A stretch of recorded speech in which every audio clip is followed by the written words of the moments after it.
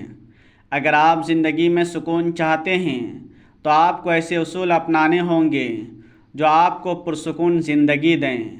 قرآن پاک جو اللہ کی پاکیزہ کتاب ہے اور ہماری ہدایت کے لیے نازل ہوئی، اس میں اللہ نے جہاں اپنی وحدانیت اور نبوت بیان کی، وہیں معاشرتی آداب اور زندگی کو خوشگوار بنانے کے اصول بھی دیے۔ سورۃ الحجرات کے آیت نمبر 12 میں اللہ نے فرمایا، اے ایمان والو، زیادہ گمان کرنے سے بچو، کیونکہ کچھ گمان گناہ ہوتے ہیں، اور ایک دوسرے کی چھان بین نہ کرو اور غیبت سے پرہیز کرو۔ کیا تم میں سے کوئی اپنے مرے ہوئے بھائی کا گوشت کھانا پسند کرے گا؟ یہ تمہیں ناپسند ہوگا۔ اسلام نے واضح کیا کہ یہ دنیا عارضی اور مختصر ہے اور اس میں تمہارا قیام بھی محدود ہے۔ اس کے مقابلے میں آخرت دائمی اور ہمیشہ رہنے والی ہے۔ قرآن میں ارشاد ہے، دنیا کی زندگی محض کھیل تماشا ہے، لیکن آخرت کا گھر اصلی زندگی ہے۔ کاش لوگ یہ جانتے، یہ جاننے کے باوجود کہ دنیا ختم ہو جائے گی، انسان غیر ضروری کاموں میں الجھا رہتا ہے۔ کامیاب زندگی کے لیے ضروری ہے کہ اس مختصر وقت کو صحیح استعمال کیا جائے۔ آخرت ہمیشگی کی جگہ ہے اور وہاں کی زندگی دائمی ہے۔ ہوش مندی یہ ہے کہ اپنی توجہ آخرت کی طرف مرکوز کریں اور اس دنیاوی زندگی کو اس کی تیاری کے لیے استعمال کریں۔ قرآن میں آخرت کی دائمی زندگی کو واضح کیا گیا ہے اور اس کی فکر کرنے کی ترغیب دی گئی ہے۔ ارشاد ہے، اے لوگو، تمہیں کیا ہو گیا؟ موت کی حقیقت جاننے اور دوسروں کے مرنے کو دیکھنے کے باوجود تم دنیاوی زندگی کو ترجیح دیتے ہو، حالانکہ آخرت بہتر اور پائیدار ہے۔ زندگی کو کامیاب بنانے کا نسخہ اللہ کی بندگی اور اس کی اطاعت ہے۔ اس سے دنیاوی زندگی سنورتی ہے اور آخرت کی کامیابی بھی ملتی ہے، مگر بہت سے لوگ آخرت سے غافل ہو کر دنیا میں الجھے ہوئے ہیں۔ قرآن نے ان پر افسوس ظاہر کیا جو دنیا سے چمٹ جاتے ہیں۔ ارشاد ہے، کیا تم دنیاوی زندگی پر راضی ہو گئے؟ یاد رکھو، دنیا کا مزہ آخرت کے مقابلے میں بہت کم ہے۔ دنیاوی زندگی مختصر ہے، یہاں نہ ہر خواہش پوری ہوتی ہے، نہ مکمل سکون ملتا ہے، بلکہ یہاں کی زندگی کا حساب دینا ہوگا۔ جو جتنا سامان جمع کرے گا اتنا ہی بوجھ اٹھائے گا۔ نبی اکرم صلی اللہ علیہ وسلم نے سکھایا کہ انسان زیادہ کی فکر نہ کرے بلکہ کم سے کم پر قناعت کرے، کیونکہ دنیا ایک مسافر خانہ ہے۔ حضرت عبداللہ بن عمر رضی اللہ تعالیٰ عنہما فرماتے ہیں کہ نبی اکرم صلی اللہ علیہ وسلم نے میرا کندھا پکڑ کر فرمایا، دنیا میں ایسے رہو جیسے تم اجنبی یا مسافر ہو۔ اگر انسان اسلامی اصولوں اور نبوی سیرت کے مطابق زندگی گزارے تو اسے قدم قدم پر زندگی کی سہولت نظر آئے گی۔ سادگی میں عافیت ہے اور بے جا تکلفات میں تکلیف۔ انسان خود تکلیف کو دعوت دیتا ہے، وہ چاہے تو کم خرچ میں ضروریات پوری کر سکتا ہے اور بقیہ کو دوسروں کی خدمت میں صرف کر سکتا ہے۔ انسان چاہے تو ذہنی و جسمانی تھکاوٹ سے بچ سکتا ہے، مگر اس کے لیے کفایت شعاری اور سادگی اپنانی ہوگی۔ موجودہ حالات نے ہمیں بہت کچھ سکھایا ہے، بس ہمیں اسے سمجھنے اور اپنی زندگی کو ڈھالنے کی ضرورت ہے۔ اگر ہم سکون چاہتے ہیں تو قرآنی نسخوں پر عمل کرنا ہوگا، دنیا میں بقدر ضرورت دل لگانا ہوگا اور آخرت کی تیاری کرنی ہوگی جو اصلی گھر ہے۔ جو انسان آخرت کی فکر کرتا ہے وہ دنیا کے غم سے آزاد ہو جاتا ہے، اور جو آخرت کی نعمتوں سے بہرہور ہونا چاہتا ہے وہ دنیا کی حقیر چیزوں میں نہیں الجھتا۔ نتیجتاً وہ دنیا کے غم سے آزاد ہو کر زندگی گزارتا ہے اور کہتا ہے کہ زندگی کتنی آسان ہے۔ ناظرین، وقت کی نزاکت کو دیکھتے ہوئے آئیے آج کے عمل کی طرف بڑھتے ہیں۔ یہ عمل آپ نے کسی بھی نماز کے بعد کرنا ہے۔ باوضو مصلی پر بیٹھ کر سب سے پہلے ایک بار اعوذ باللہ من الشیطان الرجیم اور ایک بار بسم اللہ الرحمن الرحیم پڑھیں۔ پھر نبی اکرم صلی اللہ علیہ وسلم پر 3 بار درود شریف پڑھیں۔ آپ اللہم صلی علی محمد وعلی آل محمد یا صلی اللہ علیہ وسلم یا محمد یا درود ابراہیم پڑھ سکتے ہیں۔ اللہم صلی علی محمد وعلی آل محمد کما صلیت علی ابراہیم وعلی آل ابراہیم انک حمید مجید۔ اللہم بارک علی محمد وعلی آل محمد کما بارکت علی ابراہیم وعلی آل ابراہیم انک حمید مجید۔ درود پڑھنے سے پہلے عاجزی کے ساتھ اپنے مقصد کی نیت کریں۔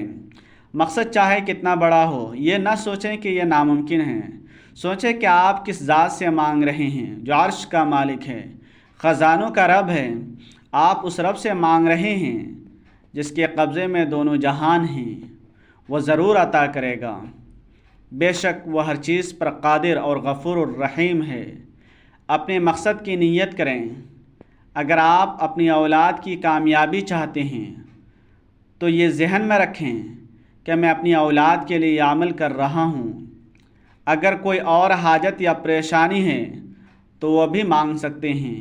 گاڑی، دولت، شہرت، کامیابی، خوشحالی، جو چاہیں مانگ لیں۔ نیت کرنے کے بعد وہیں بیٹھ کر آنکھیں بند کریں اور پوری توجہ سے عمل شروع کریں۔ یہی کامیابی کا راز ہے۔ جیسے عمارت کی بنیاد مضبوط کی جاتی ہے، اسی طرح کامیابی کا راز مضبوط نیت سے شروع ہوتا ہے۔ درود شریف پڑھ کر جو دعا یا عمل کیا جاتا ہے وہ ضرور قبول ہوتا ہے، کیونکہ اللہ اس عبادت سے بہت خوش ہوتا ہے۔ اس لیے کہا جاتا ہے کہ تمام عبادات میں درود شریف پڑھنا سب سے افضل ہے۔ جس کی قبولیت میں یقینی ہے۔ اسی طرح آپ نے درود شریف پڑھ کر عمل شروع کرنا ہے۔ آپ ہاتھ کی انگلیوں پر گن کر یا تسبیح پر یہ عمل کر سکتے ہیں، لیکن تعداد میں کوئی کمی بیشی نہ ہو۔ آپ نے 100 بار الحمدللہ رب العالمین پڑھنا ہے، بالکل 100 بار۔ جب آپ کی زبان سے یہ الفاظ نکل رہے ہوں، آپ روتے ہوئے تڑپتے ہوئے رب سے مانگیں۔ یقین کریں اللہ آپ کی نسلوں کو آباد کر دے گا۔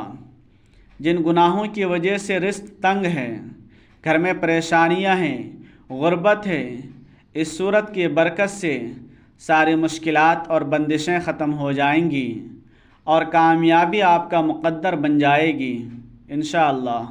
100 بار الحمدللہ رب العالمین پڑھنے کے بعد دوسرا عمل ہے جو رب کے 2 ناموں کا ہے۔ آپ نے 11 بار یا رزاق یا فتاح پڑھنا ہے۔ یا رزاق یعنی اے رزق عطا کرنے والے، اے مشکلات کھولنے والے، اے کامیابی دینے والے۔ یا رزاق یا فتاح پکارنے کی دیر ہے، عرش سے فرشتے زمین پر اتریں گے اور کامیابیاں لے کر آئیں گے۔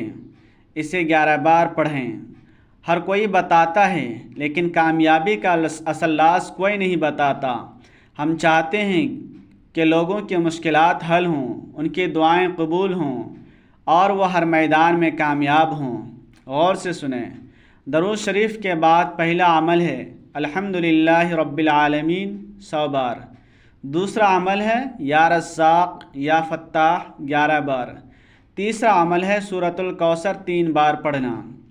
آخر میں وہی درود شریف 3 بار پڑھ کر عمل مکمل کریں۔ کامیابی کا راز یہ ہے کہ آپ نے رب کا شکر ادا کیا، اس کی پاکی بیان کی اور گناہوں کی معافی مانگی۔ اب رب راضی ہے، اب انعام کا وقت ہے۔ یا رزاق سے رزق ملے گا، یا فتاح سے کامیابی نصیب ہوگی، اور سورۃ الکوثر سے گھر کے حالات بدل جائیں گے۔ بے سکونی اور بے برکتی ہمیشہ کے لیے ختم ہو جائے گی۔ یہ عمل کوئی نہیں بتائے گا، خدا را اسے بتائے گئے طریقے سے کریں۔ ناظرین، یہ عمل بہت آسان اور مختصر ہے، اسے پڑھنے میں صرف 2 منٹ لگیں گے۔ کسی بھی نماز کے بعد یہ عمل کر لیں اور انشاءاللہ آپ کی تمام پریشانیاں، اولاد، رزق یا کوئی بھی مسئلہ ہو ختم ہو جائے گا۔ دعا ہے کہ اللہ میرا سنانا اور آپ کا سننا اپنی بارگاہ میں قبول فرمائے، آمین۔ ناظرین، گزارش ہے کہ اللہ کی 99 ناموں میں سے کوئی ایک نام کمنٹ میں ضرور لکھیں۔ اللہ ہم سب کا حامی و ناصر ہو، آمین۔